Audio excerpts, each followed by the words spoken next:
There are many things that, if we pay attention to, Reform voters and Green voters tacitly agree on. In fact, I'd go so far as to say that we agree on almost all of the problems that this country faces, and we only really disagree on proposed methods for dealing with these problems. With that in mind, we need to stop focusing on the left and right of politics. The left and right of politics don't really exist other than as a distraction designed to pit us against each other. In reality, there's only the politics that is of, for and by the people, and the politics that is against the people. Billionaires and elites directly profit from us squabbling because it stops us collectively organising. If there's roughly half the population siding with billionaires because they've drunk the Kool-Aid, then change can never happen, and the elites continue to profit. Over time, we get what we're currently seeing now. Billionaires making money at a rate never seen before, directly off the backs of working people, making us poorer and poorer and poorer. If the higher earnings tax threshold had kept up with inflation since 2010, it'd currently be sat at around £58,509 rather than the £50,000 it's currently at. This threshold has been frozen from 2022 and will remain so until 2031.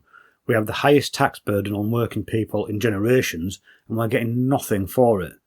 Public services have been decimated, the NHS is entirely broken, and the whole country are angry and depressed. This isn't because of immigration or poorly managed public services, it's because politics has been consistently done against us. Following the 2008 banking crash, a political decision was made by Peter Mandelson to pass the burden of the bankers' mistakes onto working people rather than onto the bankers, whilst at the same time giving those very same bankers bonuses. This was politics being done against us. Under multiple Conservative and Labour governments, our armed forces were absolutely gutted, with the army alone being reduced from 155,000 troops in the year 2000 to 100,000 today. But that figure includes reserve forces. The actual total number of full-time regular soldiers we have today is 73,000. Our entire army could be seated in Wembley Stadium with 17,000 seats left empty. This has left us entirely defenceless without aid from our European allies or America. This was politics done against us. During the COVID-19 pandemic, the government gave away tens of billions of pounds in contracts for PPE to their friends and donors, almost all of which ended up being below specification and getting incinerated because it was unusable. We had to foot the bill. This was politics done against us. Workers' rights have consistently been eroded in favour of corporations, so that now workers can be made to work significant amounts of unpaid overtime, taking away their free time and defrauding them of tens of thousands of pounds a year under unfair legislation. This is politics done against us. The government sold off our national water to venture capitalists who extract the maximum profit from the system whilst investing nothing in return until the system crumbles, then putting prices up again as they pump raw sewage into our waterways. We are the only nation in the whole of Europe and Asia, along with almost all of Africa, that has privatised water. Water is a minimum requirement for life and we privatised it. This is politics being done against us. The current government are passing seemingly innocuous laws, then altering them to sneak under the radar extremely regressive surveillance measures. They are changing them through regulation rather than legislation, meaning that nobody gets a say. In their own words, they want the eyes of the state on us at all times.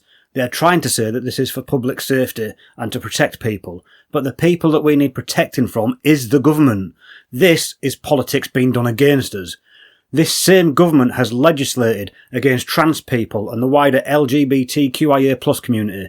They have tried to go after poor, the pensioners and disabled people. They have prescribed a protest group and made it illegal for people to hold signs in support of wrongly imprisoned people. People who have been denied trial for far longer than the legal limit against their human rights and are now arresting people on the streets for this, whilst the government itself supports a genocide in Gaza. They are embedding American surveillance companies into our NHS as they systematically sell it off to their friends under our noses. This is politics being done against us. We are now significantly poorer, work significantly harder, have far less free time, have far fewer rights, and are at a much higher risk of the government acting against us, the people. It has to stop. If we want to change this, it will require all of us together to bring about a politics of, for and by the people.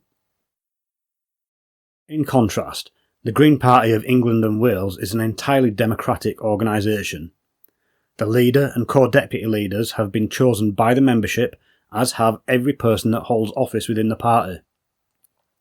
Every single policy that the Green Party has been put forward by a member of the party and has been voted on and approved by the membership.